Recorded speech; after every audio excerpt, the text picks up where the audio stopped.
সাদ্দাম হোসেন ছাত্রলীগের একজন কর্মী ছিল।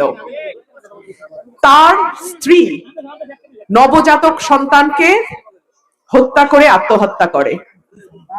সাদ্দাম কারাগারে। তাকে একদিনের জন্য বের করে আনবে এমন কোনো নেতা ছিল না।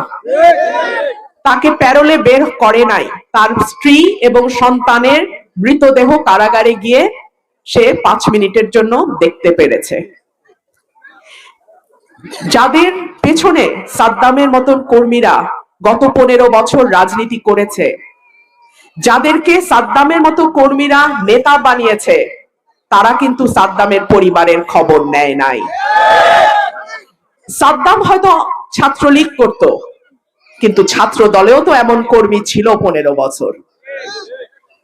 যেই নেতা কর্মীর পরিবারের খবর রাখে না, যেই নেতাকে নেতা বানাইতে গিয়ে কর্মীর দিন শেষে কারাগারে জায়গা হয়, যেই নেতাকে নেতা বানাইতে গিয়ে কর্মীর স্ত্রী সন্তানকে বিষ খেয়ে মরতে হয়, আপনারা কি সেই রকম নেতা চান? গত 15 বছর কুতুব, বড় বড় কুতুব বিএনপির মোবাইল টেলিফোন বন্ধ, নম্বর বিদেশি, কর্মীরা সেই নম্বর জানে না। ঠিক কি ঠিক না? কাকে পাইছিলেন তখন? আমাকে পাইছিলেন। নেতা বাছার সময়ও সাবধানে বাইছেন। ভাইরা আমার, সাদ্দামের পরিণতি যেন বাংলাদেশে কোন দলের কোন কর্মীর কপালে না ঘটে। আরেকটা ঘটনা বলি, আওয়ামী লীগেরটা বললাম, বিএনপিরটা বলি। বিএনপির এক স্বতন্ত্র প্রার্থী মোহাম্মদ আলী নাম, চিনি কারণ তিনি সুপ্রিম কোর্টের অ্যাডভোকেট। স্বতন্ত্র দাঁড়াইলো, নেতা কর্মীরা যান জীবন দিয়ে খাটলো, কাউকে কিছু না বলা, কালকে আসন ছাইরা ঢাকায় চলে গেছে। এইরকম নেতা চান? আমার কর্মীর একটা পশম ধরার আগে আমার রক্তের উপর দিয়ে যাইতে হবে।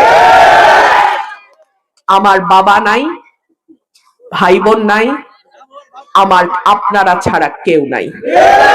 সুতরাং আমার জীবন থাকতে আমি সরকারি দল যাই আর বিরোধী দলে যাই আর স্বতন্ত্র থাকি, আমার কর্মীর একটা পশমে কেউ হাত দিতে পারবে না।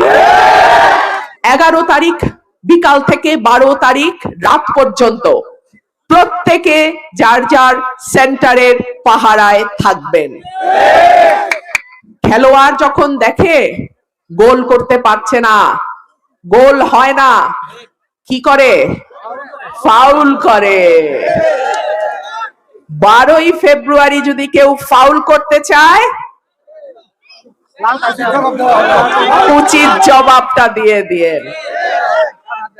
আমি বলি না ঠ্যাং ভাঙ্গা দিয়ে, শুধু বললাম উচিত জবাবটা দিয়ে দিয়ে। কোন ফাউল সরাইল আশুগঞ্জের মানুষ মানবে না। বিদেশি কূটনীতিকদের নজর থাকবে সরাইল আশুগঞ্জের দিকে। আমি নারী, আমি স্বতন্ত্র, আমি প্রথমবারের মতন স্বতন্ত্র নারী প্রার্থী হিসেবে আমার এলাকা থেকে নির্বাচন করছি। সুতরাং আমার এলাকায় চতুর্পাশের নজর থাকবে। আমি পুলিশ, প্রশাসন, আমলা এবং বড় বড় রাজনৈতিক দলগুলোকে বিনীতভাবে স্মরণ করিয়ে দেই, দল না থাকলেও জনতা যেই প্রার্থীর সঙ্গে থাকে সেই প্রার্থীর সঙ্গে ফাউল করা আর নিজের গলায় দড়ি দেওয়া একই কথা। 12ই ফেব্রুয়ারি যত বড় দলই হন, যত বড় মতই হন, ফাউলের চিন্তাও করবেন না। আপনারা সবাই 12ই ফেব্রুয়ারি সকাল থেকে ভোট কেন্দ্রে থাকবেন। মা বোনেরা সকাল সকাল ফজরের নামাজ পড়ে ভোট কেন্দ্রে যাবেন, ভোটটি দেবেন।